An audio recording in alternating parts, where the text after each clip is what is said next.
నల్గొండ సభలో మాజీ సీఎం కేసీఆర్ చేసిన వ్యాఖ్యలపై సీఎం రేవంత్ రెడ్డి మండిపడ్డారు. కేసీఆర్ నిజాయితీ పరుడైతే అసెంబ్లీలో చర్చకు ఎందుకు రావట్లేదని ప్రశ్నించారు. కాళేశ్వరం ప్రాజెక్టులో జరిగిన అవినీతి నుంచి దృష్టి మళ్లించడానికే కేఆర్ఎంబీ వివాదాన్ని తీసుకొచ్చారన్నారు. కేసీఆర్ దోపిడీ వల్లే మేడిగడ్డ బలైపోయిందని, అన్నారం సుందిళ్ల బ్యారేజీలు సున్నమయ్యాయని రేవంత్ విమర్శించారు. స్వార్థం వీడి ప్రతిపక్ష నాయకుడి హోదాలో ఇవాళ సభకు రావాలని రేవంత్ రెడ్డి విజ్ఞప్తి చేశారు. ప్రాజెక్టుల యొక్క డిజైన్స్లో లోపము, ప్రాజెక్టుల యొక్క నిర్మాణంలో లోపము, ప్రాజెక్టుల యొక్క నిర్వహణలో లోపము, ప్రాజెక్టుల యొక్క అంచనా ఒక్క మేడిగడ్డ విషయానికి వస్తే 1800 చిల్లర కోట్లతో మొదలుపెట్టి 4000కు పైగా కోట్లకు పెంచి అంచనాలను పెంచి పాల్పడిన అవినీతి. శాసనసభలో నీ అవినీతి మీద చర్చ పెడితే నువ్వు నిజంగా సత్యహరిచంద్రునివే, సత్యహరిచంద్రునికి మరో జన్మనెత్తినోనివి అయితే అక్కడ వచ్చి కూర్చొని మాట్లాడేది ఉండే. మేమేమడిగినాము? అయ్యా, కృష్ణానది జలాల మీద శాసనసభలో ఏకగ్రీవ తీర్మానం చేసి కేంద్ర ప్రభుత్వం ప్రాజెక్టుల స్వాధీనానికి చేస్తున్న ప్రయత్నాన్ని అందరము తీర్మానం పాస్ చేసి కేంద్ర ప్రభుత్వ విధానాలను వ్యతిరేకిద్దాం రమ్మని మేము అడిగినాం. మీరు రాలేదు. నేను అడుగుతున్నాయా, శాసనసభ దగ్గరుందా, నల్గొండ జిల్లా దగ్గరుందా? నల్గొండకి వెళ్ళి బహిరంగ సభలో సానుభూతి పొందాలనే ప్రయత్నం చేస్తున్నాడు చంద్రశేఖరరావు. కేవలం కాళేశ్వరం అవినీతి మీద చర్చ జరగకుండా, కాళేశ్వరంలో మీ దోపిడీని ప్రజల దృష్టిలో పడకుండా ఉండడానికే ఈరోజు మీరు నల్గొండ ప్రజా అక్కడ ఏదో పెద్ద సభ పెట్టినా అని మీరు మాట్లాడుతున్నారు. ప్రజలకి ఈ మాత్రము అవగాహన లేదని మీరు అనుకుంటున్నారా చంద్రశేఖరరావు గారు? అలా మీరు ఏం మాట్లాడుతున్నారు? అక్కడ ఓ 4-5 పిల్లర్లు కూలినాయి, కూల్తాం పెద్ద తప్ప? అయ్యా, నీకేది తప్పు కాదు. ఎందుకనంటే తప్పులకు పాల్పడ్డదే నువ్వు. నీకు నువ్వే తప్పు జరిగిందా, నీకు నువ్వే శిక్ష విధించుకునేటంత నిజాయితీ పరుడు అని మన తెలంగాణ సమాజం భావిస్తుంది అనుకుంటున్నారా?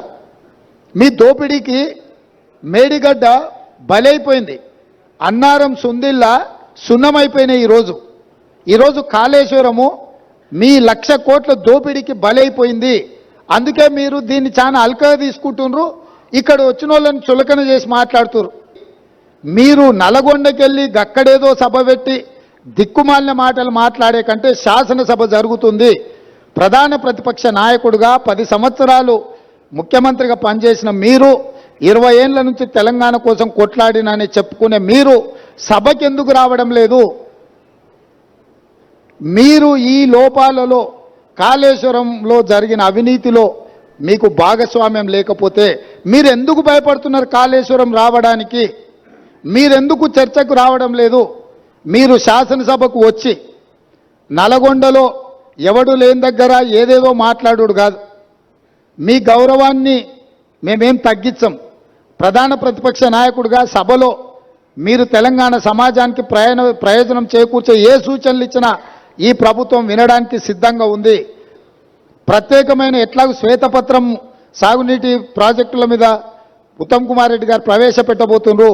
చర్చలో పాల్గొనండి, మీరు సూచనలు ఇవ్వండి. ప్రతిపక్ష పార్టీ నాయకుడిగా మీ బాధ్యతల్ని నెరవేర్చండి. మీ స్వార్థం, మీ అధికారం కోసం కాకుండా ప్రజల కోసం ఒక్క క్షణమైన ఆలోచన చేయమని నేను అడుగుతున్నా. నీళ్లు లేకుంటే మన ఇంటి మీద నీళ్ళ ట్యాంక్ ఉంటే అది ఒకవేళ కారుతుంటే పగిలేటట్టుంటే మనం నీళ్లు తీసేస్తే అది అట్లా కొంతకాలం కనిపిస్తుంది. నీళ్లు నింపితే 2 రోజులకు అది కూలిపోతుంది. సేమ్ ఈరోజు మేడిగడ్డ బ్యారేజ్ కానీ, సుందిళ్ళ కానీ, అన్నారంలో నీళ్లు నింపలేదు. నీళ్లు నింపితే పెను ప్రమాదం పొంచి ఉన్నది. నీళ్లు నింపినామంటే అంత కొట్టుకపోతుంది. ఈరోజు నీళ్లు లేకుంటే ఎండబెట్టినాం కాబట్టి అది అట్లా నిలబడి ఉన్నది. సరే, ఆయన చీకటి మిత్రుడు, బీజేపీ వాళ్ళు కూడా ఎవరు రాలే. ఇప్పటి వరకు కేసీఆర్ అవినీతి మీద గొప్ప గొప్ప మాటలు మాట్లాడిన కిషన్ రెడ్డి గారు వాళ్ళ ఎమ్మెల్యేలు రాకుండా అడ్డుకున్నాడు. మీరు పొత్తు పెట్టుకుంటే పొత్తు పెట్టుకోండి, ఎవరో అన్నారు. ఎన్ని రోజులు చీకట్లో పొత్తు పెట్టుకుంటారు? రాబోయే పార్లమెంట్ ఎన్నికలలో మీ పొత్తు సంగతి ప్రజలకు ఎట్లాగో చెప్పాల్సే వస్తుంది. ఈరోజు ఎంతసేపు ఉన్నా జ్యుడిషియల్ ఎంక్వైరీ వద్దు, మా చేతికి రాని. ఎందుకంటే మీ చేతికి ఇస్తే మీరు వాళ్ళు కలిసి కూర్చొని మాట్లాడుకుంటారు చీకట్ల.